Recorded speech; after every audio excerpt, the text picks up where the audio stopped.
Something is happening right now that most people are not processing correctly. I'm sitting here watching events unfold in real time, crowds in Tehran's Revolutionary Square rallying behind a new Ayatollah, oil smoke rising from a burning refinery in Bahrain, and a presidential family quietly filing paperwork to take their drone company public on the NASDAQ. All of this simultaneously. All of this today. And I need you to understand something before we go any further. This is not a news cycle. This is not a moment. This is a structural rupture. And almost no one is connecting all the pieces at once.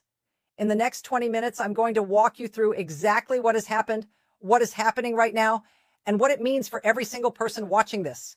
The war in Iran, the sleeper cell trigger, the Trump family drone deal, the Emirates billionaire who just told Lindsey Graham to keep his hands off the Gulf, and the Strait of Hormuz effectively closed while oil crosses $107 a barrel. If you're not subscribed to Daily Brief, now is the time. Hit that button because the market's open in hours and you need this context. Let's go back 10 days, February 28th, 2026, before dawn. While most of the world was asleep, a joint U.S.-Israeli military operation launched simultaneous airstrikes on Iran. The operation, later named Operation Epic Fury, killed Iran's supreme leader Ayatollah Ali Khamenei and dozens of senior Iranian officials in the opening hours. It was the most dramatic decapitation of a foreign regime since the fall of Baghdad in 2003, maybe bigger. The stated goal, according to Israeli Foreign Minister Gideon Saar, was urgent. Delay would have allowed Iran to reach a level of immunity for its nuclear program and enabled mass production of long-range ballistic missiles. That was the justification. That was the trigger. And what followed has been 10 days that have redrawn the map of the Middle East. Announcement number 1. Iran is activating sleeper assets, and the U.S. government has confirmed it. This is not speculation. This is not a think tank projection. According to ABC News, U.S. law enforcement agencies received a federal alert confirming that the government intercepted an encrypted transmission believed to have originated in Iran, a transmission that may serve as an operational trigger for prepositioned sleeper assets operating outside the country. The alert referenced preliminary signals analysis of a transmission relayed across multiple countries in the hours following the announcement of Khamenei's death and the naming of his son, Mojtaba, as the new supreme leader. Stop. Read that again. They intercepted what looks like an activation signal. They do not know the target. They do not know when. They do not know where. The alert cautioned that there is currently no operational threat tied to a specific location. Law enforcement agencies have been called to increase monitoring of suspicious radio frequencies. Yahoo sleeper cells, operatives embedded in countries around the world, living quiet lives until called to act, may have just received their orders. FBI Director Kash Patel said he instructed counterterrorism and intelligence teams to be on high alert and mobilize all assisting security assets. He added that while the U.S. military is handling force protection overseas, the FBI remains at the forefront of deterring attacks here at home. Fox News. During a Pentagon briefing on March 2nd, Pete Hegseth told reporters that the U.S. is ready for Iranian sleeper cell attacks on American soil, describing the Iranian government as a regime that seeks to export that ideology and try to sow terror.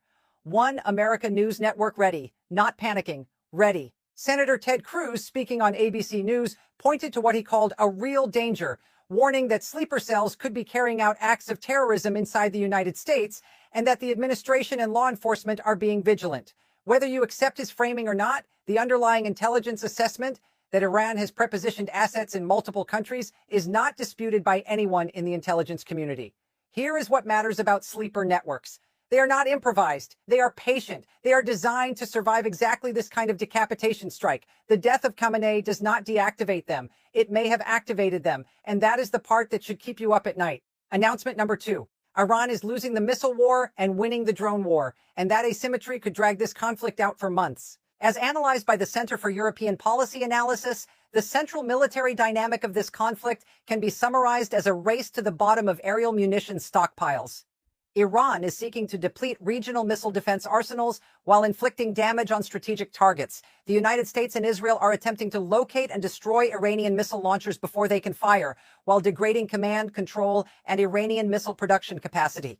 CPA Iran has launched approximately 600 to 700 ballistic missiles in the first 6 days of this war. U.S. and Israeli strikes have degraded Iran's mobile missile launchers, making coordinated large-scale barrages harder to execute. The rate of ballistic missile fire has dropped sharply, but the drones have not stopped. Iran is estimated to hold upward of 70,000 drones to launch across the Persian Gulf. To combat Iran's Shahed-136 drones, which cost around $20,000 each to produce, America's armed forces are bleeding costly Patriot and THAAD interceptors that take years and millions of dollars to build. The Hill defense experts say Iran can keep up drone attacks for months at the current rate. Pentagon officials reportedly conceded in closed-door briefings with lawmakers that waves of Iranian-launched drones are punching through air defenses, leaving American troops and bases in the Persian Gulf region vulnerable. The Hill, 7 Americans have been killed. President Trump met with Lockheed Martin and Raytheon on Friday and claimed they agreed to quadruple production of high-end interceptors. But even on an accelerated schedule, those weapons cannot arrive fast enough to change the immediate picture. Iran's drone production is dispersed. It cannot be targeted from the air the way a missile facility can. As one defense expert put it, the problem with these Shahed drones is that you can much more widely disperse production, so it's much harder to identify even where production might be. The Hill. Voila, the real problem. The United States is spending millions to intercept weapons that cost $20,000 each. Iran has tens of thousands of them. That math does not resolve itself quickly. Meanwhile, Bapco Energy's, Bahrain's state-run energy company, declared force majeure on Monday, March 9, 2026, after its Citra refinery, with a capacity of 405,000 barrels per day, was damaged in an Iranian drone attack.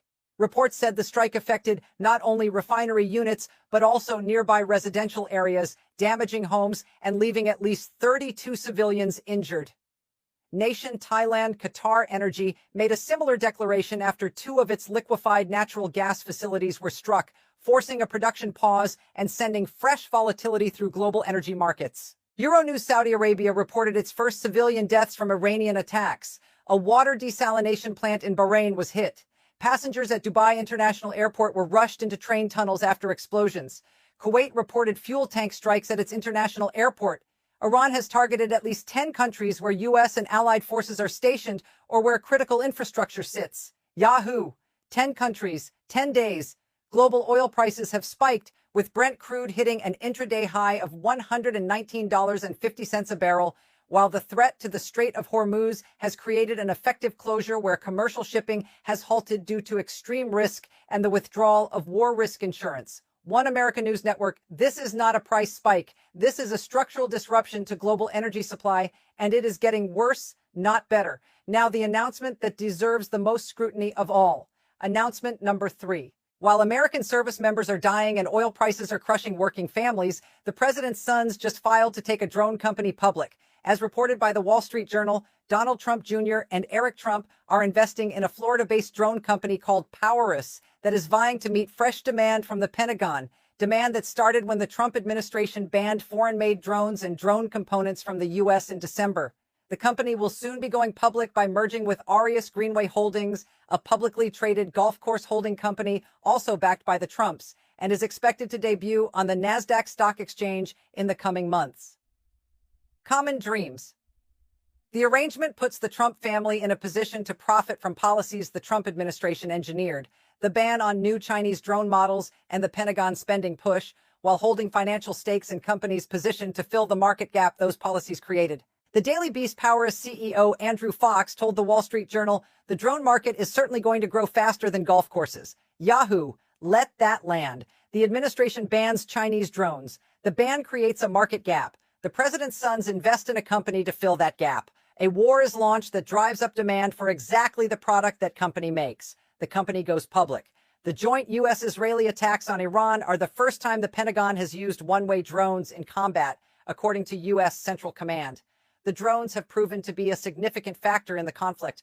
ABC News' Dylan Hetler-Gadet of the Nonpartisan Project on Government Oversight told ABC News, everyone who is making those decisions is certainly aware of who is involved in those companies, so it is hard to trust the integrity of those decisions. ABC News, this is not a hypothetical ethics debate. This is a live conflict. People are dying. NASDAQ paperwork is being filed. Drop a comment if this deserves more scrutiny than it is getting. Hit like if this analysis is connecting dots for you, and subscribe to Daily Brief if you are not already here. This is what we do every single day. Now let's pull back and look at the wider chessboard. The most powerful statement to emerge from this conflict in the last 48 hours did not come from Washington, Tel Aviv, or Tehran. It came from Dubai.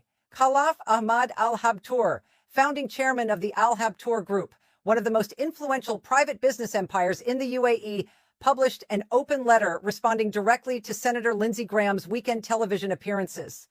Graham had called on Gulf Cooperation Council countries to enter the war, saying they were also under attack and needed to join the fight. Al Habtour's response was surgical. He wrote that he heard Graham calling on the Gulf states to join the fight and said clearly, "We know full well why we are under attack." He stated that hasty American decisions are what embroiled the region in a war whose people were not party to its decision-making and whose local allies were not consulted before it was launched. He acknowledged the Iranian threat, but called this a dirty game in which several powers clash at the expense of the region, with no honor in it and no transparency. Then he addressed what Graham had said on television about oil, that Iran and Venezuela together hold 31% of global oil reserves, and that controlling that share would be a nightmare for China, and that if the Iranian regime changes, the United States would make a lot of money. Al Habtour's response in writing, "It is obvious that this is what it is all about. Oil, control, money." He concluded with something that resonates far beyond the Gulf. He wrote, "We will not sacrifice our sons in a conflict that could have been avoided through diplomacy. We value the lives of our sons. We do not treat their souls as collateral damage as some do." And to Senator Graham, who said the Gulf states benefit from American protection and arms sales, he said plainly, "We do not need your protection. All we want from you is to keep your hands off of us." This is not a polite diplomatic disagreement. This is a foundational challenge to the premise of American strategic leadership in the region. When the chairman of one of the Gulf's most powerful private empires says we will not follow, in print, with his name on it, that is a structural signal. The Gulf is watching. The Gulf is not following. Meanwhile, in Tehran, Iran's new supreme leader, Mojtaba Khamenei, has not made a single public statement since taking power. Not one. Iran's President Masoud Pezeshkian apologized for attacks on neighboring countries, but hardliners criticized that and said the war strategy would continue. The new supreme leader had not been seen or heard from publicly since the war began. PBS evidence mounted indicating that the U.S. was behind the deadly strike on a girls' school in Iran on the first day of the war, but Trump suggested Iran was to blame. PBS. At least 165 children were killed. The Arab world noticed the discrepancy. And inside Iran, the strikes appear to have produced an outcome the administration did not anticipate. People who were once frustrated with the clerical regime